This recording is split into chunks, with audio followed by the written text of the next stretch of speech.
ಸಿಎಂಗೆ ಬ್ರೇಕ್ಫಾಸ್ಟ್ ಆಹ್ವಾನ ನೀಡಿರುವ ವಿಚಾರಕ್ಕೆ ಅದು ನನಗೂ ಸಿಎಂಗೂ ಬಿಟ್ಟಂತ ಸಂಬಂಧಪಟ್ಟಂತ ವಿಚಾರ ಅಂತ ಬೆಂಗಳೂರಿನಲ್ಲಿ ಡಿಸಿಎಂ ಡಿಕೆ ಶಿವಕುಮಾರ್ ಪ್ರತಿಕ್ರಿಯೆ ಕೊಟ್ಟಿದ್ದಾರೆ. ನಾವಿಬ್ರು ಬ್ರದರ್ಸ್ ರೀತಿಯಲ್ಲಿ ಕೆಲಸ ಮಾಡ್ತಿದ್ದೀವಿ. ಡಿಸಿಎಂ ಡಿಕೆ ಶಿವಕುಮಾರ್ ಅವರ ಬಾಯಲ್ಲಿ ಬಂದಿರುವ ಮಾತಿದು. ನಾವಿಬ್ರು ಈಗ ಬ್ರದರ್ಸ್ ರೀತಿಯಲ್ಲಿ ಕೆಲಸ ಮಾಡ್ತಾ ಇದ್ದೀವಿ, ನೀವೇ ನಮಗೆ ಬಣ ರಾಜಕೀಯ ಮಾಡ್ತಿದ್ದೀವಿ ಅಂತ ಹೇಳ್ತಿರೋದು. ನಮ್ಮಲ್ಲಿ ಯಾವುದೇ ಗುಂಪಿಲ್ಲ, ಹುಟ್ಟುವಾಗ ಒಬ್ಬರೇ ಹುಟ್ತೀವಿ, ಸಾಯುವಾಗ್ಲೂ ಒಬ್ಬರೇ ಸಾಯ್ತೀವಿ.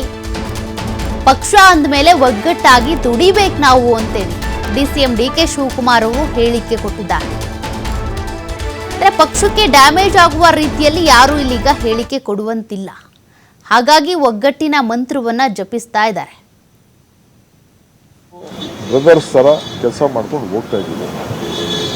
ನನಗೆ ಅವರು ಯಾವಾಗಲೂ ನಾವು ನಿಮ್ಮ ಒತ್ತಡಕ್ಕೆ ನಾವು ಓದೋ ಅಷ್ಟೇ, ನಮಗೇನು ಅವಶ್ಯಕತೆ ಇರಲಿಲ್ಲ. ನಾವು ಯಾವುದು ನೀವು ಹೇಳ್ತಾ ಇದ್ದೀರಲ್ಲ ಗುಂಪು ಗುಂಪು ಗುಂಪು, ಯಾವ ಗುಂಪು ಇಲ್ಲ ಏನಿಲ್ಲ. ನೀವು ಗುಂಪು ಮಾಡ್ತಾ ಇದ್ದೀರಿ, ಡಿ ಕೆ ಅದೊಂದು ಗುಂಪು, ಸಿದ್ದರಾಮಯ್ಯನವ್ರದ್ದು ಗುಂಪು, ಅವ್ರದ್ದೊಂದು ಗುಂಪು ಅಂತ ಮಾಡ್ತಾಯಿದ್ದೀನಿ. ನಾನು ಯಾವ ಗುಂಪು ಇಲ್ಲ.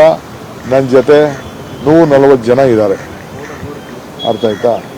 ಯಾರು ಹುಟ್ಟುವಾಗ ಒಬ್ಬನೇ ಹುಡ್ತೀವಿ, ಸಾಯುವಾಗ ಒಬ್ಬರೇ ಇರ್ತೀವಿ. ಬಟ್ ಪಾರ್ಟಿ ಅಂತ ಅಂದಮೇಲೆ ಎಲ್ಲರೂ ಒಟ್ಟಿಗೆ ತೆಗೆದುಕೊಂಡು ಹೋಗ್ತೀವಿ.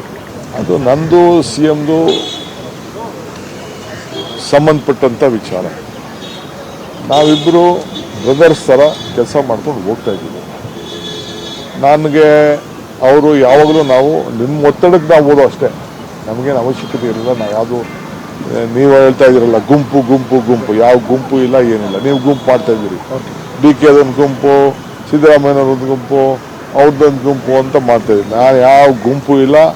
ನನ್ನ ಜೊತೆ 140 ಜನ ಇದ್ದಾರೆ. ಅರ್ಥ ಆಯ್ತಾ? ಯಾರು ಹುಟ್ಟುವಾಗ ಒಬ್ಬನೇ ಹುಡ್ತೀವಿ, ಸಾಯುವಾಗ ಒಬ್ಬರೇ ಇರ್ತೀವಿ. ಬಟ್ ಪಾರ್ಟಿ ಅಂತ ಅಂದಮೇಲೆ ಎಲ್ಲರೂ ಒಟ್ಟಿಗೆ ತೆಗೆದುಕೊಂಡು ಹೋಗ್ತೀವಿ.